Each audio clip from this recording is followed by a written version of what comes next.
right, you guys, we've got Ron and Kirsten for this week's edition of Ask Ron. So our first question is from Debbie in Columbia, South Carolina. Hi, Debbie.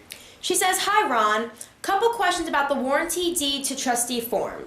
The first paragraph seems not to end with all the info. After the last comma in paragraph, it states, confirms and warrants under provision of section blank, and that's all. Right. Is there supposed to be a section number or other info there? If the state that you're in has any statute concerning trust, then it would be good to put it there. Many states do not, which is why some attorneys think that it doesn't work in their state because there's no statute pertaining to it.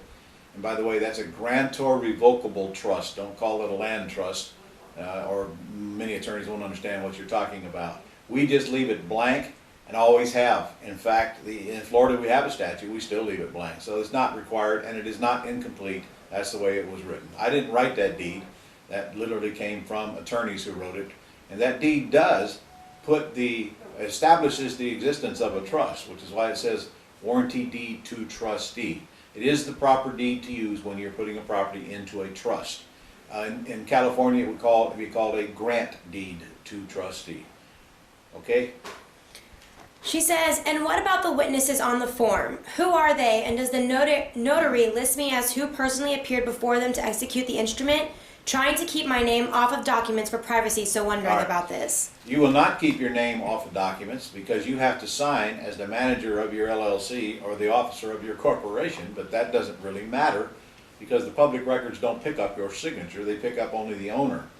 And the witnesses have to be on there, and it has to be notarized to be recorded.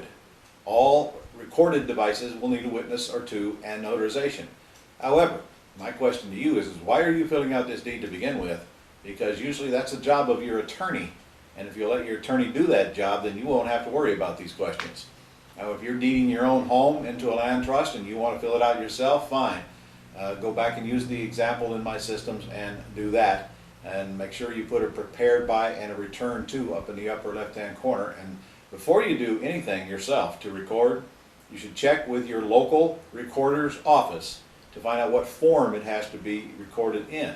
For example, here we have to have it on 8 by 14 size, and nothing can go on the back ever when you're recording. Some areas allow you to do it 8 by 11. If you pull the one out of a book that we have, it's 8 by 11. You can download the one off the Gold Club site, however, in 8 by 14. So make sure you find out what is required to record anything before you go filling out the documents and get down there and have to make a second trip. Okay. Our next question is from Court Robertson in Marietta, Georgia. Hey, Court. He says, what are the best and fastest ways of building a buyer's list for both pretty and ugly houses? Well, the answer is the use of the glorious internet. All we do here is two things mainly. We put signs in front of the property and pointer signs going to the property. That drives in a lot of phone calls which go to our buyer's list. And then we run ads. Well, we build one page on postlets.com or Craigslist or both, and then we run ads on several websites including Craigslist and several others. That is the way you build a buyer's list, signs and ads. And there's a lot of other things you can do, but those are the two main things that we do to build ours. Our buyer's list is over 1,000. Of course, that's not 1,000 buyers, that's 1,000 names that got on the list. How many buyers are in there, we don't know, but you should not be spending any money other than the cost of signs to build that list. All right. Next, we have Vanetta Robinson in Philadelphia, Pennsylvania. Hey, Vanetta. She says, hi, Ron. I spoke to a seller about a home. They were asking $140K negotiable. He said not locked onto the price. Open to lease option purchase. Values in area between $150 to $185K, All right. possible $190K. Got it. Owned free and clear. Property is vacant. No major repairs. 3-bedroom, 1-bath, and nice area. Okay. Property belongs to his mother. I'm going to see it Saturday. All right. Ron, should I bring a lease purchase paperwork with me if the property is okay? What direction lease option only? Good question. All right. The first thing that I would do is find out if they would owner finance it and ask them the question right on the property sheet which says, would you take your equity in monthly installments? If they'll do that, I'd much rather do that. And that would require a purchase and sale agreement.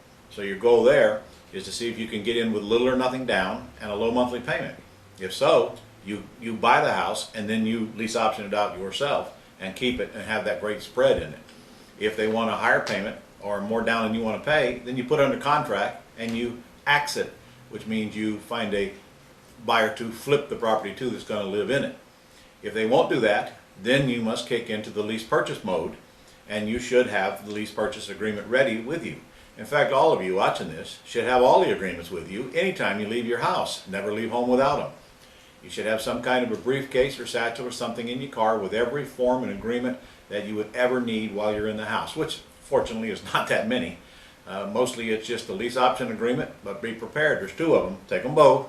And purchase and sale agreements. There's only one of those, so it depends on how you fill it out. So you don't have that many. Plus a authorization to release. Take all those with you wherever you go. Never be without them. And then when you get to the house and you change gears because of your conversation with the seller, you're prepared with the right documents. Of course, you need to take a little time prior to that and go back to all the lessons on this website or on the Go Club site where I taught you how to fill out the agreements. Go back to whatever training you've had. Make sure you're familiar with the agreements so that you can fill in the blanks without having to sit there and study the thing for 10 or 15 minutes. They're all simple, they're in layman's language, but you should know what the content is and then just focus on filling in the blanks based on your conversation. It'll scare you the first time or two. You'll screw it up. Don't worry about it.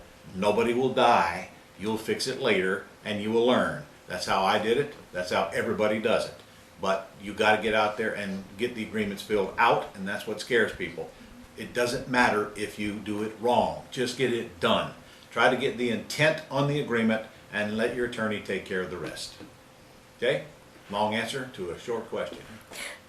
Perfect. So our very last question is from Kyle Cook in Jackson, Mississippi. Kyle again. Had him last week. Okay.